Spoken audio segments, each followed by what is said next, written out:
Well, ISIS is an extremist Islamic group that thinks that anyone that is not should be killed or should be attacked.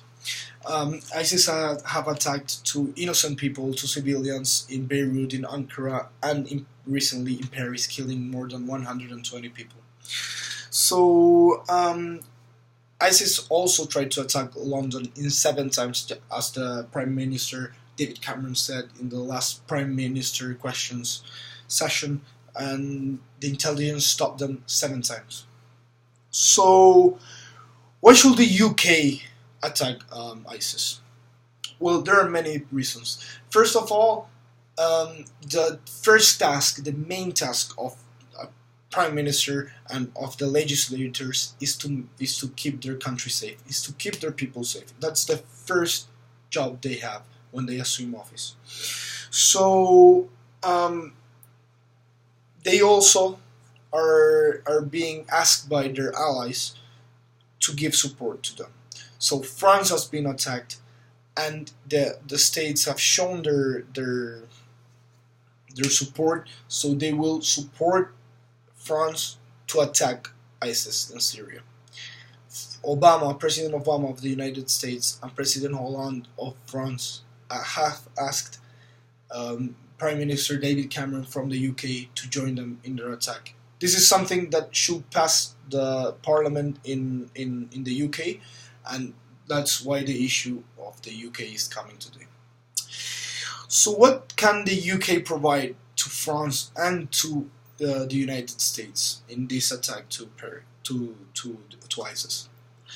Well, the UK counts with a really good air force, and they can provide three main things there: a rapid pace in their air forces. They have support of local people in the ground, and they also have precision missile system which is a major concern in people, that civilians won't be killed, people that have nothing to do with it. So what the UK can provide is a precision missile system that will not make much collateral damage to people in the ground. There is no doubt some civilians may die, some innocent people may die too, but what the UK can provide is that the collateral damage will be much less than without them. The intelligence of the UK, the Department of Intelligence of the UK, have recommended President Cameron to attack, Prime Minister Cameron, to attack the ISIS now. It is more safe for the UK to attack ISIS now than not to do it. So there is a major issue that comes from the Labour Party, from the opposition, that are against the attacks. That is, will attacking ISIS make the UK more of a threat? And that's not the case. Why? As I mentioned before, the UK has been a target of attacks at 7 times before. ISIS said that one of the major targets they have is the UK. So UK is already a threat. It's a question of how to proceed now, not whether they are or not a target, because they are right now. So it's a matter of how to proceed. And the security of the UK, the intelligence of the UK, has said this, that it's better to proceed now rather than to wait. And they are already a target, so there is no sense of no going there. So is it legal? It is legal. In the law system of the UK mentions that any action can be taken for self-defense and collectively also defending the allies. And the UK supports the Iraq government that is attacking ISIS. The UK is supporting the people in charge on Iraq right now, so it is well seen they defend this other ally, and it's constitutional to do so. The UN itself gave the power to use all forces to end any threat to the world. So they have the support of the UN. they have their allies asked for the help, so, and they must defend the government of Iraq, which they support. So the ground forces, people there, who will help? And there are two big groups that can support and that have shown big force demonstrations during these years defending from ISIS in such a little distance. The first one are the Kurdish, which have been successful to survive there for plenty of years since the creation of ISIS. So the Kurdish have shown being a major force there in the ground, and also the Iraqi forces. That it's a really strong military that will support the UK, will support the US, and will support France. So what's the moral reason? The moral reason is simple. We all want peace. Everyone wants peace. But peace is misunderstood sometimes. And let me mention Ronald Reagan on what he says once. The peace is not through paper. The peace is through strength. And an ally has been strengthened. An ally have lost 120 civilians for nothing in the past weeks.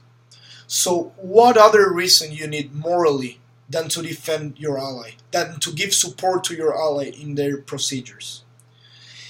And they are coherent procedures.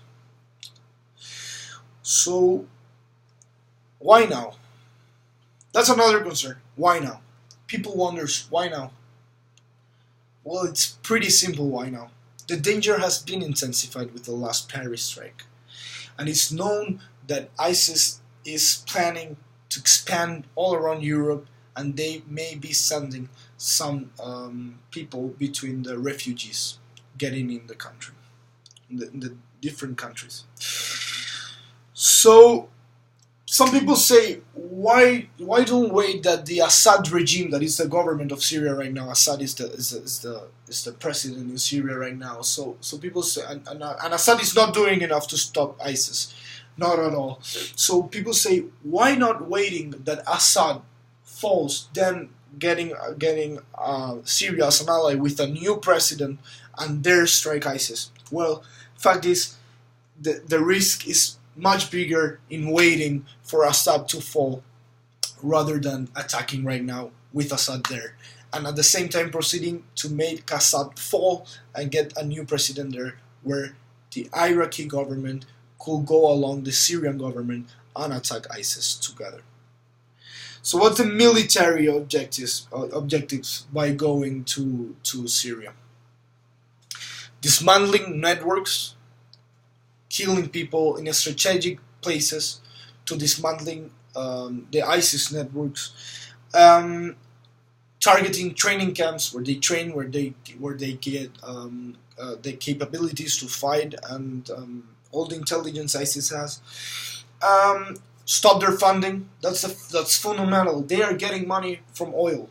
They have grounds where they have oil, so they extract the oil, they sell it, and they make huge profits to get that money and to continue attacking, to continue growing. So a major target, a major objective is to stop their funding. So I will conclude by with a personal view of the matter, and I will mention Ronald Reagan again.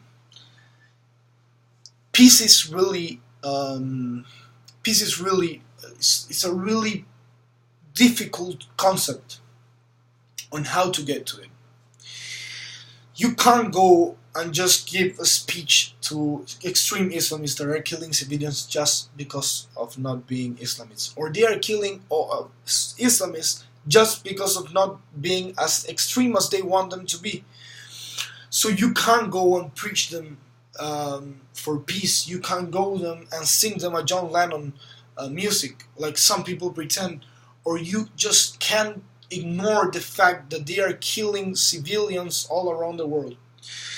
So I will mention now Ronald Reagan. I'll quote now: "Peace is made through strength." Now the countries, the Western countries, the big countries should show how strong they are to stop this extremist group to continue doing harm to the world. And there has been a really controversial quote of David Cameron, the Prime Minister of the UK, that is promoting this attacks, that said, "Anyone who is opposed to these attacks is a terrorist sympathizer." And I'll join him. Anyone that is in favor not to acting against ISIS is a terrorist sympathizer. Thank you.